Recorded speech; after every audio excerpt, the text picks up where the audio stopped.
Are you ready to unlock the secrets of brand innovation? Here you'll discover unexpected ways to make your brand soar in value.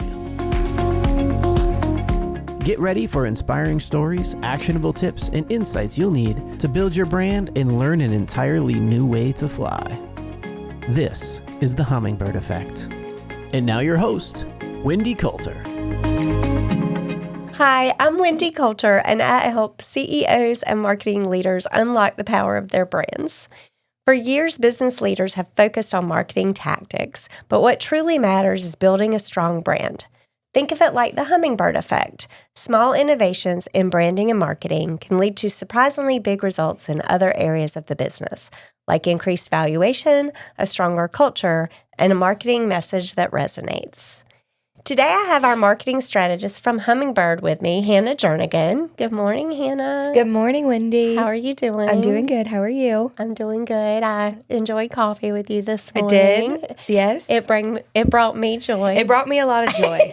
So what brings you joy in your world I think today? my Starbucks cup might even say joy on it, or maybe that's not this year. But maybe you can write it. Right. On Oh, it right. There is a little area. blank. I'll bring it for everybody. There's a little blank area. That was bringing me joy. I got something different. I let the lady pick it for me. She was excited to do that. So that was joyful. Awesome. Well, so today we're going to interview one of my favorite people in the whole world who I've known a very, very, very long time, Yes. Sherry Mitchell with Atticus. And Sherry, I've heard a lot about, all good things. Don't you worry. And pretty much every great story that Wendy has Sherry in it. So whether that's personal or in marketing or in business. So I know that she could probably tell a lot of embarrassing and fun stories about Wendy and maybe even her husband. But tell me a little bit about how you guys met and your story together. Well, I had told Hanna that you and James worked together. So James is my husband. That you and James have worked together on campus at NC State during college.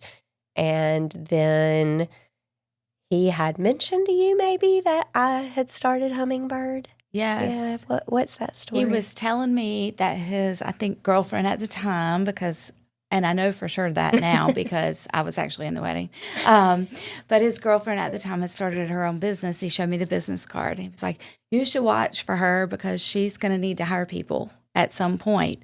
And I was like, oh, that's great. And I was still trying to graduate, and I worked for him at the C-store. And then a couple of years later, I was looking for a job, and I saw an ad, and I thought, that Hummingbird sounds familiar. And I applied, and then it was Wendy, and I knew that it was supposed to be in some form or fashion. And so A small hummingbird effect before you even knew it. There you go. Yeah, I think we have a big Hummingbird I think effect. we do. When I think about all of the places that we've interacted and then what that's led to outside of business, but what that's led to for the business as well, because Sherry is responsible for things like 3-letter codes and 3 number codes that we used to have at Hummingbird, and a lot of process as well, because she was working in big agencies when we first met. Right. So she brought a lot of process to the table. For me, we would meet and she would tell me things. And then I think maybe even insight positioning, big idea, which is a more recent thing that we do at Hummingbird, came a little bit from Sherry's background with a bigger agency and talking to me about how they really create great messaging for big brands. And I just loved always learning from my friends like Sherry who worked in big agencies, things that I could do at Hummingbird for smaller companies that would really make a big difference in their business, because that's what Hummingbird's always been about. Right. But then, I think that leads to Hummingbird having its own Hummingbird effect, because without that, we wouldn't be the agency that we are today at all. And we wouldn't be in the profitability area that we are in. And Sherry's more responsible for that than probably she knows, just with some of the relationships we've had with you as a client as well. Right. And so I just thank you for being a part of the journey. And Oh, it's I've been very joyful enjoyed for it. me. It's been so much fun to be a part of it and to watch Hummingbird and the changes over the years. And Wendy's just been somebody that I've admired, her diligence and her drive and all the things that you've done with Hummingbird has just been amazing. And I remember more than once phone calls. I think I need to regroup. I think I want to let's Sounds a like new look. Wendy. And I'm like, we can do this. And the brainstorming sessions of what can we do? What can she do? What can Hummingbird? What's the next evolution? Well, and I have to say, like, Sherry and my brainstorming goes beyond brainstorming with anyone else. I think when I need like a creative shift, you're the first person that I call. So I appreciate that support over the years. It's so much fun. It's always been a blast. So, Well, I'm definitely excited to learn more about these shifts and the creativity. But before that, can you just share a little bit about your journey, how you've gotten to where you are now, and anything else you want the listeners to know? sure. So I went to NC State in the School of Design. That's what it was called back then. My degree is in environmental design with a concentration in graphics, and then a minor in business, marketing, advertising. My first job, I jokingly say that I've worked for the largest advertising agency in North Carolina and the smallest advertising agency in North Carolina. I started out with McKinney and Silver right out of school. Okay. And learned a lot of process. I started there as a designer, and before long, they told me I needed to be on the account side because I asked too many questions. So over time, my career has kind of taken a very wavy path. I went to work with Wendy. It was small at the time. My office was in a closet, but it was wonderful. I've worked for a lot of different agencies over the years, mid-size, small, big, some based in Canada, but I worked out of the U.S. I also worked in kind of in-house agency style with the Wake Tech Community College. I helped them with their graphic design curriculum when they started that program, and then I did in-house with their as a PR director and marketing there. Along the way, I made some contacts in the agricultural industry. And I got a phone call in 2012 asking if I was interested in coming to a company called New Farm and working there. And I said, I do not know agriculture. And that business, that industry, most people grow up Right. and they go into it right out of school and they never leave. And I'm like halfway in my career and I'm like, I don't know about this. But my colleague there that I had worked for before, he said, I need somebody who knows marketing and communications. I can teach you the ag side. So I went there and I worked there for a while, and I've been in ag ever since. But I joined Atticus in August of 23. And when I was doing the interview process, the owner of our company was toying with the idea of bringing everything in-house.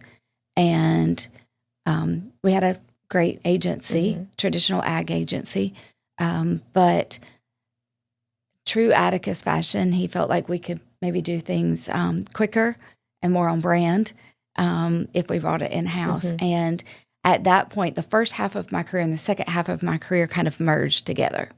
And so running kind of an in-house agency as a communication director for an ag company made perfect sense. So that's where I am now. Wonderful. That's a perfect ending. So, Sherry, can you share a specific instance where a seemingly small change in marketing or branding led to some sort of unexpected result in another area? The Hummingbird Effect. I think probably the most recent, and there's so many things over the years, but one of the most recent one is at Atticus, we do an annual company meeting, and we always have a theme for that meeting. And this past year, we just finished that in October. It's a lot of fun. We bring everybody in and we do a state of the business, and we kind of kick off. Our fiscal year begins October 1st, so kind of kick off the next market year and recap the year before. So the theme for this past year was torque empowered. So in working through a theme, you know, you always look at your event location, your guest speakers, all the things related to it to be as cohesive as you can. So our location was at Rush Hour Karting, and so, which is fabulous if you haven't been there. And so obviously there was going to be a racing element. And then with our organization, we move quick. We make a lot of decisions. We pivot a lot. And that's why we're in-house agency. So we were looking for an opportunity to have a guest speaker that correlated with the racing, the torque empowered theme. So we started down this path of maybe an engine builder, because there's different types of torque related to engines. I don't really know all that much about engines, but we did some research. But in my research, I found this guy. His name is Andy Papathanasiou. That took a bit of practice, a lot of practice. You had to introduce him to a few people? Yes, I did. And I did text and ask can you text me how to say it? I don't want to know how to spell it. I want to know how to say it. He was the first NASCAR pit crew coach. Awesome. And so, yes, it was such a cool story. So, and I won't tell his story, but you should look it up because it's really good. But so he came out, and not only was he able to come out and give our keynote speak, or be our keynote speaker, but we were able to wrap a NASCAR car, and he brought it out, and they put us in teams, and we were able to change tires in and out. And of course, that activity went with his theme and all that. So obviously, wonderful, wonderful company meeting. Everybody enjoyed it. It all worked together. Now, where does the Hummingbird Effect come in?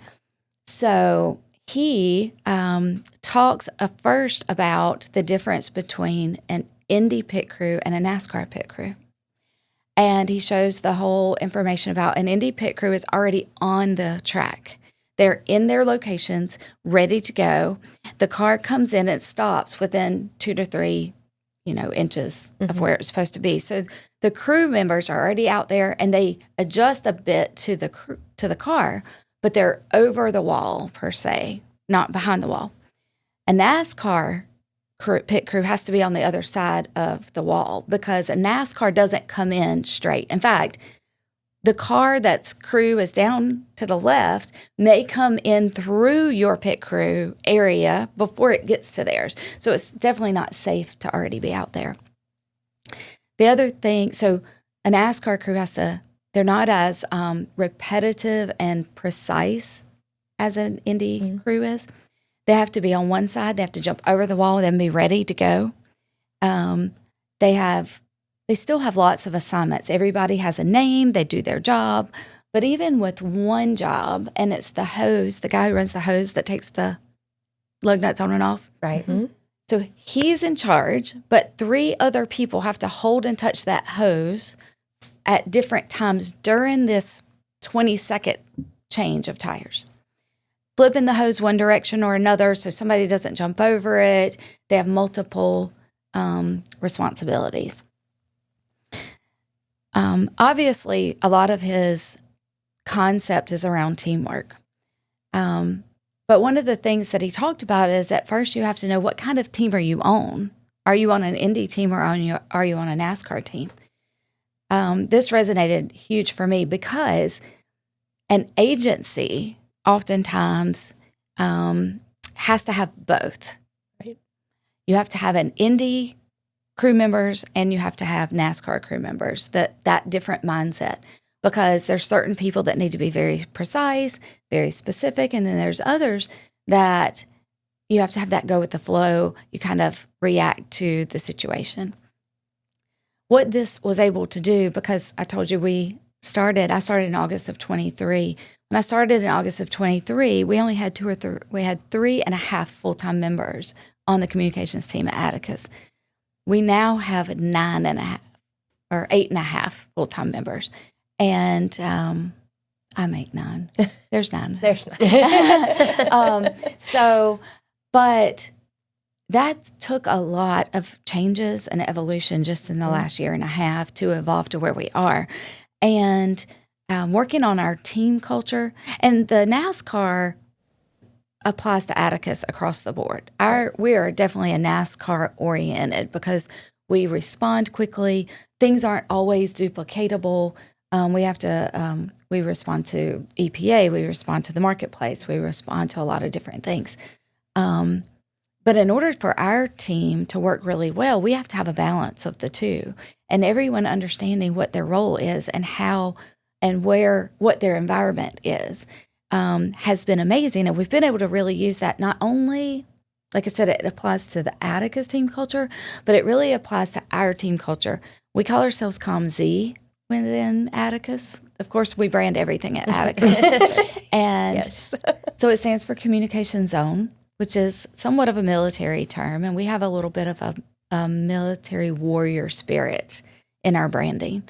And so that aligns perfectly. Mm-hmm. But it helps define who we are as a team within a team and how our team can truly have some of both types of members together. I can promise you that going into designing the theme and identifying the speaker for this company meeting, I had no idea it was going to help me truly define the team culture of ComZ inside of Atticus. But it's been amazing. And it's really helped with our communication with each other and improving our processes, because I'm all about processes. And so it's been really cool. Did you make a Indy versus NASCAR team within your team? Like, do you know who's the ready to go for certain things and the more creative, push the boundaries sort of people? We were able to quickly identify those. And so I have a creative director, and if we were to divide and lead two teams, I would lead the NASCAR team and she would lead the Indy team. As much as I love processes, my processes are about being able to strategically pivot. Right. And her processes are more about crossing the T's and dotting the I's. And we have to have them both. Right. And so we actually are moving forward with using those themes and those kind of distinctions to help our team know when they have to be consistent and when it's okay to pivot. Right. Have you seen, I know it's fairly new, but have other people in the organization, not just your team, noticed this? Have they implemented it? Or is it still brand new? Fairly new, but everyone has recognized and accepted where we are as a NASCAR team. And I think one of the things that we've also realized is that if you're naturally an Indy type of personality, you might think that that's much better than NASCAR. And both of them get the job done. Right. Both of them have means to improve their time, even though if you actually look at the time for an Indy pit stop, it's much, much shorter than that for a NASCAR.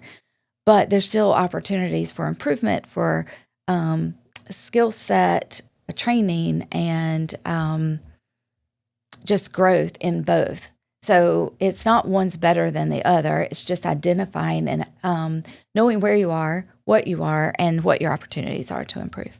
I think that's a great way of thinking about it. And it also helps you. And it's nice that you've accepted that there can be two different team members. I think that sometimes people say, okay, well, you don't fit into our NASCAR changing kind of environment, or you're questioning too much. And you kind of mentioned it earlier that you had someone adapt to you asking questions. So you've had this change all along, and it's awesome that you can accept both kind of people and make your, I don't know what, car team?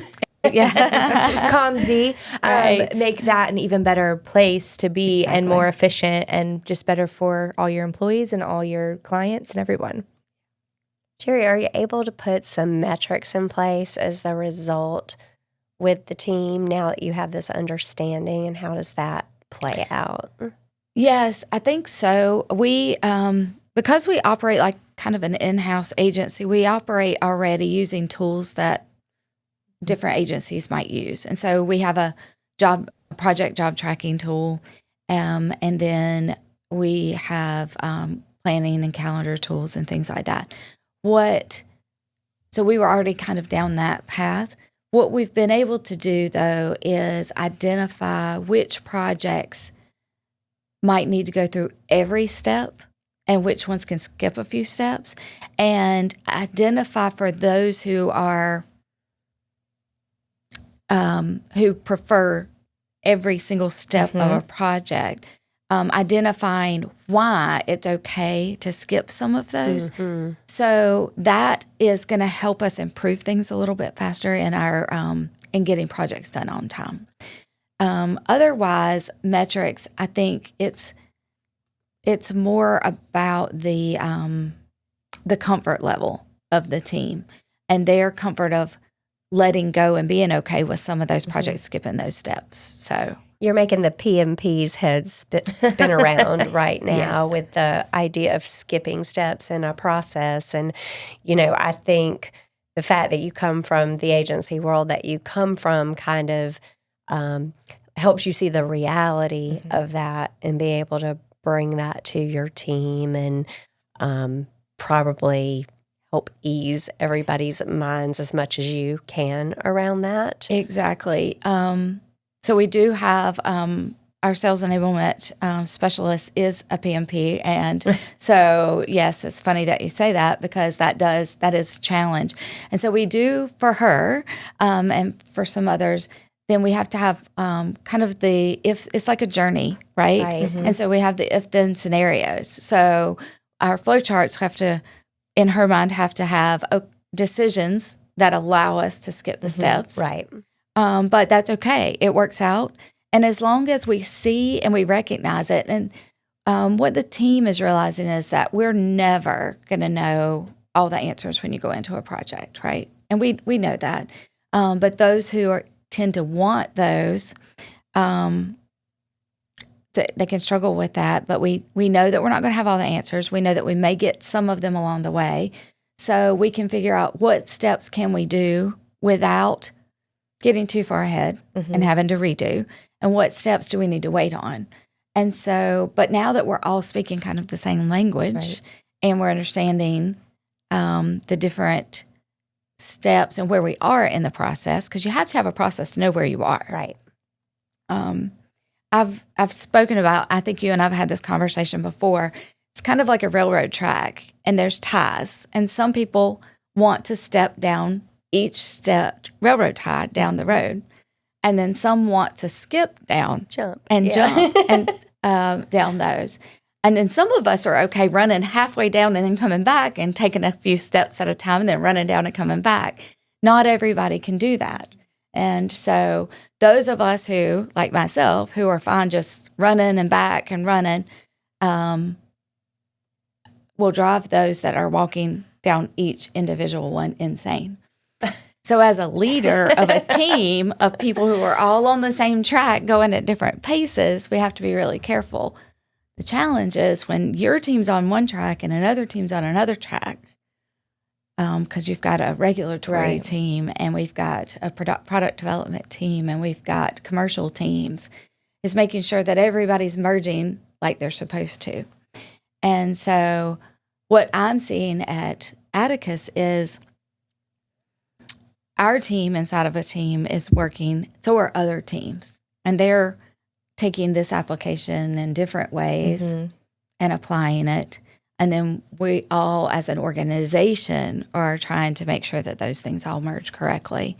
And so ultimately, yes, I think we'll be able to see a lot of improvements in how we work with the other groups within the team, not just within ourselves. So do you think it's bigger than that, Sherry? I mean, I think it's awesome you get to, as marketing and communications, plan this amazing annual meeting, and you always want that to be something that, encourages more teamwork, encourages the group to figure out how to work better together and all of that. That would be part of an annual meeting. It sounds like you picked an amazing speaker to do that. Do you think that it's I know with your team and some of the other teams, you've seen some impact. Have you seen impact at like the leadership level as well? I know you're part of the leadership team there at Atticus, right? I am. And I think it's still early on, but I definitely think that there's this opportunity for it. Not only the themes and the lessons that came out from the speaker, but just the unity that came out of the meeting. I'll be honest with you, we're already talking about next year's, and I'm struggling a little bit, like, how are we going to beat this? Because all the pieces fell into place so well. Where the company's going, the speaker and his message, and you know what a speaker is going to bring to the table, but you never know how it's really going to affect your team. The activity and everyone getting involved and playing different pieces and roles around the tire changing, the competition elements of it, and the things that you can learn from one team to the other.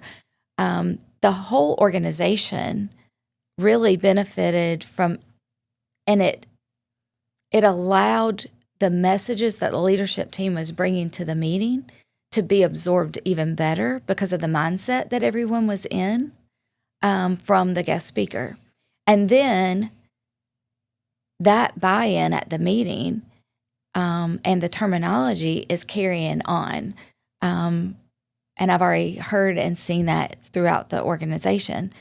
And so I think that we'll be able to use this NASCAR team element even more so. Now, we won't be rebranding to a NASCAR team from our Warrior Spirit, but it definitely is something I'm hearing throughout the organization. Are you ready to find your own Hummingbird Effect and enable your brand to take flight? Wendy would love to chat with you. Schedule a 30-minute call with her to discuss how she can help transform your brand.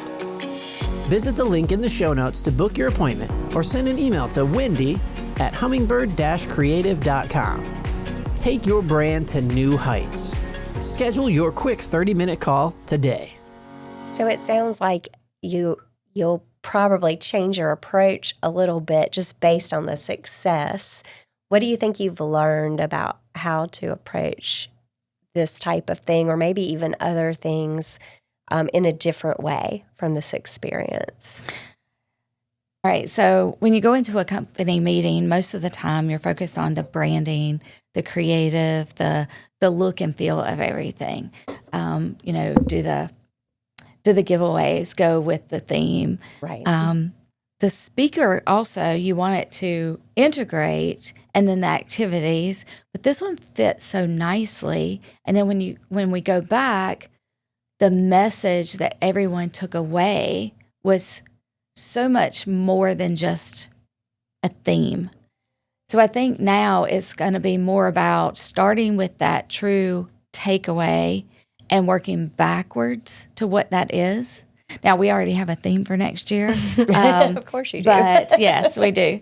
And but really thinking through that in a more holistic manner rather than the individual pieces lining up and matching. Right. So that will definitely change it.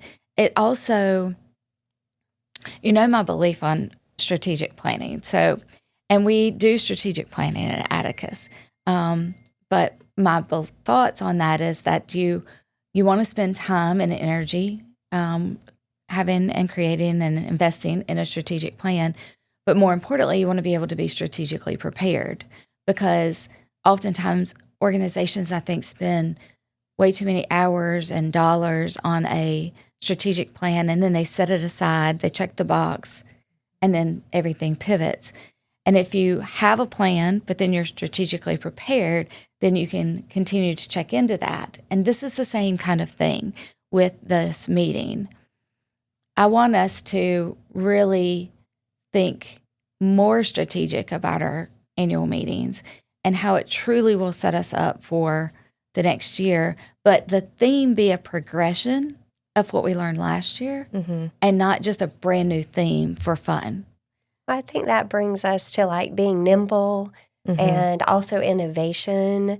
Talk talk to me about that. I mean, I know innovation in ag is kind of an interesting conversation anyway, but I think innovation in marketing and communications within this kind of company is kind of where you play. And so how does being nimble and being innovative play into your plan going forward? Sure. Being nimble is a must because when you're expected, when the reason your entire department was created, for the most part, or expanded upon, was to be able to meet the needs quicker and more on message, then you have to be ready. Also, with an organization like ours, we've doubled in the last, we've been around for 10 years, but doubled in the last 2 to 3 years. There's lots of growth in people, growth in areas and expectations. So to keep up with that growth, definitely being able to pivot and being nimble is key. And it's interesting because we're a post-patent company. So what that means is we sell generics, where our chemistry, we're not proprietary chemistry. When it comes off of patent, then we re-engineer it, figure out how to make it, and then we bring it to market. But the active ingredients is something that's been around for years. We call them battle-tested chemistries. But how we function, how we bring those things to market faster, how our back office supports our growing commercial team, has to be a lot different. So we have to be prepared for what's coming next when we don't know what's coming next. There's an idea, because patents have an expiration date. There's a lot that has to lead up to that date and if and when we can take things to market. We also work with the EPA, and so we have to wait. We register things and then we wait. And when things are registered and we've been saying they're coming, then we have to quickly respond to get things turned around, ready for the team and out the door so that they can go to market. So there's a hurry up and wait aspect to our industry. And then how do you service in-house clients as well as you would service external clients when you're also the in-house client? So that's an interesting thing because in balancing that,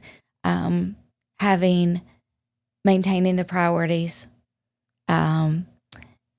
keeping people up to date as fast as things move.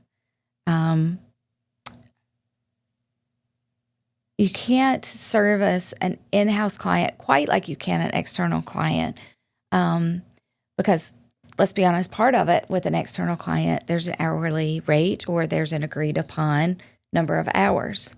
We are at our team's beck and call. Right. And so we do have budgets and we have allocated spend, but we also have expectations. And when opportunities arise, then we're there to respond. And so we do have to shift a lot. So you have a plan, you have regularly scheduled meetings, but then you shift. And so having an in-house tracking tool was new for everyone on our team because no one, or for a lot of our team, probably 75%, because they didn't come from agency. And it's definitely new to the organization as a whole. So understanding why we want, for our company to understand why we want them to talk to one person if they're on our agricultural side and one if they're on our EcoCore side. Instead of just reaching out to whoever. Yeah. Is a shift. So there's some education there too. So I'm going to go a little bit different direction with you because I absolutely have always loved doing trade shows with you, right? So another type of event. And you are probably more than any other director of marketing I've worked with, much more concerned generally about a theme that gets activated in every possible way within a booth. just to make sure that people have an experience beyond I'm at a trade show and I'm walking up to a booth. But what is my experience when I'm here that I'm going to remember so that I remember this company and I get activated potentially as a customer or in some way. So like, I love that about you, but I'm hearing you talking about the annual meeting theme in a little bit different way in the way that you would go forth because one, it didn't exactly tie to the company theme. And two, you feel like it's giving you these insights that will make you approach it a little bit differently next time. So have you thought about that when it comes to trade shows at all? We've thought about it some. So yes, originally, the trade show concept for me, it really was it, and it is about the experience and being memorable. Because oftentimes, depending on what your focus is at that trade show, it may or may not be new, right? You may not have a new product, or you may not have, or they may not know who you are. And so the whole point was, what is that, without being gimmicky, but what was that opportunity to tie the experience to the giveaway, to the company, to the message? So it's still kind of that all-inclusive, but it was, and it still is, or has been very show-specific, right? Mm-hmm. And part of that, obviously, is because of the target audience, right? Every show has a different target audience. They have different, and it has a different feel for that show. And you have to know, what does the show feel like? What are the expectations of the attendees? And how can we meet those, or how can we exceed those? Which I love. And we still do that. However, the more and more people, let's face it, consumers of all kinds, whether it's a B2C consumer or a B2B consumer, we're educated. And so people know how to find products, right? Mm-hmm. So they know how to find products. They know how to do the research. And so it's more about the experience. It's more about the story. And it's more about the relationship. And how can you create and build that? And so I do think that we'll take this story of who Atticus is and interweave that even more into each show as we can. And obviously, you can't do it overnight, but there'll still be the individual show themes and or aspects for that target audience, but really leading with that story and that message, and less about just that one-time experience, but how can we tell it as part of the overall experience? In fact, our purpose at Atticus is enhanced daily life, and that sounds extremely like you're shooting for the stars, kind of big. But when you take the products that we make and you follow them down the path all the way to and in a consumer, not just the user of our products, but how our products are used and how those products are used, and then how they ultimately affect people, it's amazing. And so our goal is now to take that story and to tell it all the way through.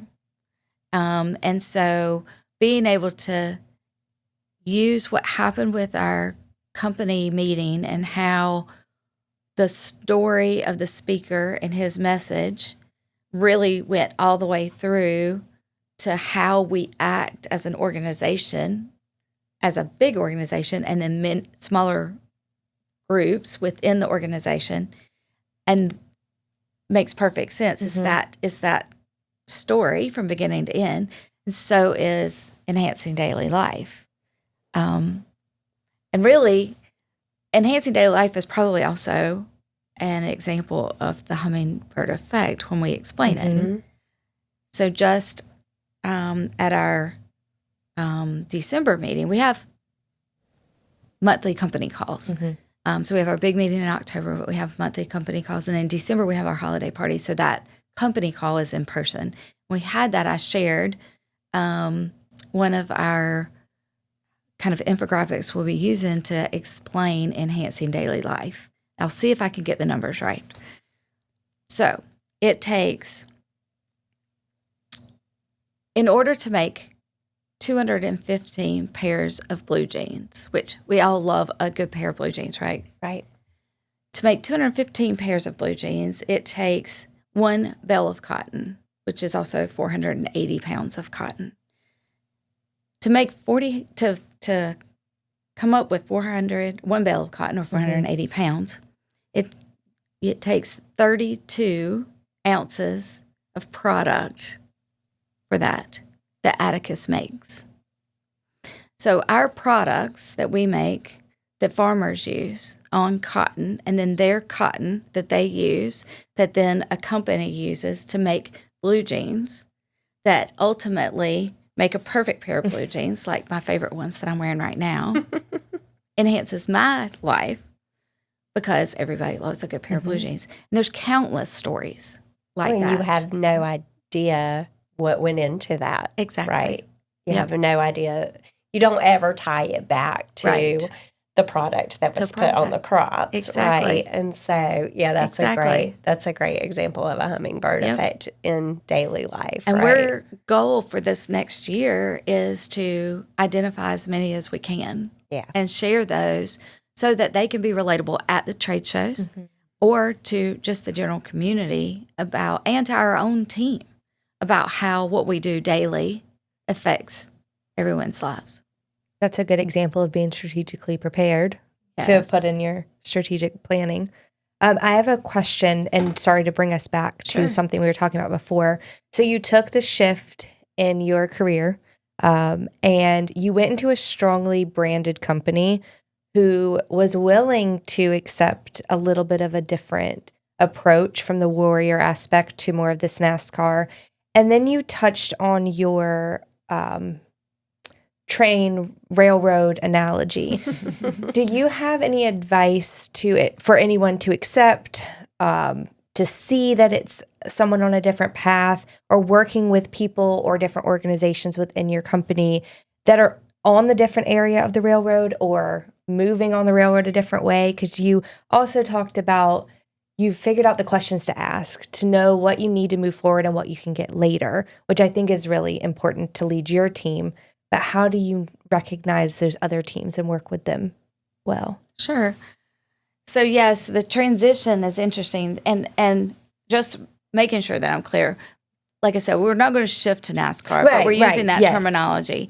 The warrior theme is definitely who we are, and that's who our spirit is. But because of that, when you have a lot of spirited team that are go-getters, you do have a lot of people going different directions on the track. And kind of identifying and learning how the questions, part of it comes with time but also because I have been in the agency world where I've worked in all different types of industries and now in the ag for the second half of my career, what I've seen across the board is being prepared and asking the right questions is key across the board. It doesn't matter the industry that you're in. And part of that is we all think, especially in like my team's titled communications, right? We're communication zone. But in an organization, just because communications is our title, we're not the only ones responsible for communicating. And I think that's the key, is in communicating with people and asking the questions. Sometimes we ask a question, we get an answer, and then we run down the track. And what we have to do is kind of anticipate some other questions, ask the questions, and manage our own expectations. Okay. When can we get this information? Is there things that we can move forward that's not going to mess you up? Or should we wait? Because which of the answers are going to shift how we do? And it's actually really talking through all of that. Right. And I think a lot of times what we don't do is we don't ask clarifying questions or confirming questions. We think we know because we got an answer. And so we have to double check and make sure. And then say, and present the scenarios. Like I said, because we're kind of acting like an inside agency, that's new to our organization. So our team across the board in all the areas, the rest of the company, when they have a project or a need, they'll come and say, I need a one-pager. And we say, what are we trying to solve? Because the solution in the past has been a one-pager, right? But we may have other solutions. Or they'll say, well, can you make these changes? And then I'll send it to the team. And then I'll say, can you send it to the team and say, we're going to make these 3 changes. What other changes do you have? Because in their mind, it's easier for someone to see it complete. But what they don't understand is what that does to our team because of our processes. It's easier to make all the changes at one time. And if there are changes that we can speak to and they can accept that we're going to make them, then we can collect all the information. And so, but not saying to them, no, I can't make those changes, but explaining why I can make those changes, but we'll have to stop these 2 projects, make those changes, or we can indicate that those changes are going to be made. We've already caught that, but what else do you have? And send that through to everyone else and manage their expectations. So that's the shift that I'm seeing, and how to work with others who aren't necessarily in our world, but are adjacent to our world. They don't have to understand us completely. They just have to understand how we work. But then also the alternative to that is it might be that sometimes we do things for co-branded things for our customers, and they need to see it as complete as possible. And so in those instances, then yes, the answer is we'll make those changes. Right. Then the conversation shifts, because then I have to explain to an internal team why I need them to stop and make edits to something that they're going to need to open and make edits to again. But there's a reason. And most people, what I find is if you can explain the reason, then they get it. They may not fully understand it, but at least they know you're asking them to do it. You've thought through, and you're not just asking them to do something they know they're going to have to do again. And then everybody's on board. It also saves time. It saves time to just go ahead and answer those questions that you know are going to be mulling in someone's mind, even though they would do the changes. But why am I doing these changes when I know there's going to be more, right? But you go ahead and address them. So I think that's part of it, is just remembering too, just like NASCAR and Indy, not everybody thinks the same way. Right. Other departments don't always think the same way. They don't always understand your world. And so clarifying the why, then that gives them they can still request it, but they have a reason to understand what their request, they fully understand what their request is going to do, and then they can back up why they need it. And I think that clarifying and confirming questions is just the biggest thing that I've learned over probably the last 3 to 5 years of my career. It's me and Wendy were talking about that this morning, and how hard it is to know that there needs to be a clarifying question. So I'm taking something from you and just providing it even when you don't feel like you should or you have to, because it could answer someone's question. So full circle moment for me this morning. I knew Hanna was loving your answer to that question, and you have so much amazing advice to give. So thank you. Thank you so much for sharing your story today and what all is happening in your world. And congratulations on more than tripling the size of your department there at Atticus to support growth. That's so exciting. Thank you. I'm so happy for you. And so I also want to thank all of our listeners today for coming on and hearing Sherry's story. And before we go, would you like to just share some contact information if anyone is interested in getting in touch with you? Sure. So I'm at Atticus, and so I don't know what all you guys... What's the website for Atticus? Okay, so I'm at Atticus. It's atticusllc.com. And I go by Sherry Moss Mitchell, so on LinkedIn, that's the best way to find me. Perfect. Okay. Well, thank you so much. Thank you. And now everyone learn from Sherry and go find your hummingbird effect. Have a great day. Thanks for listening to the Hummingbird Effect with Wendy Coulter. We hope you found this episode valuable. Please be sure to rate and subscribe wherever you get your podcasts. To learn more or to work with Wendy and her team, go to hummingbird-creative.com.